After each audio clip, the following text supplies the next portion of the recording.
So physical punishment is allowed in law because of a defence called reasonable punishment, and that's an exception to the law of assault. That something done by a parent to a child on the grounds of punishment is okay, is lawful. We want to see that repealed. We want to get rid of that there shouldn't be any exception, because the existence of that exception means that children have less protection from physical harm than the rest of us do, and we don't think that that's okay. But we know that legal change is only one bit of that jigsaw. Not only do you need to change the law, you need to tell people that you've changed the law, and really importantly, support parents, because parenting is really difficult. Often physical punishment arises in moments of heightened stress in a household.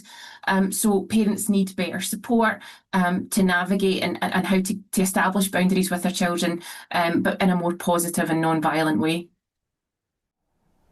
According to new NSPCC research, 82% of 18 to 24-year-olds believe that any force whatsoever by a parent towards a child is unacceptable.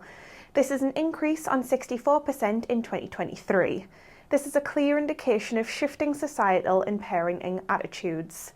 When it comes to adults of all ages, 71% said physically punishing a child is wrong.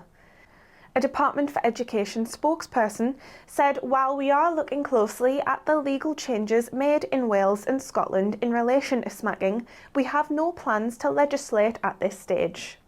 Decades ago, it was more acceptable to use physical punishment in the home, but also it was typical to use physical punishment at schools. And that's something that we look back now with some horror that was ever the case, that you would send your child to school and that they would be physically punished. But we haven't kept up with those changing attitudes in terms of physical punishment in the home. So our poll would suggest that the majority of adults think that physical punishment's no longer acceptable. That's particularly the case amongst young adults and among the parents that we polled.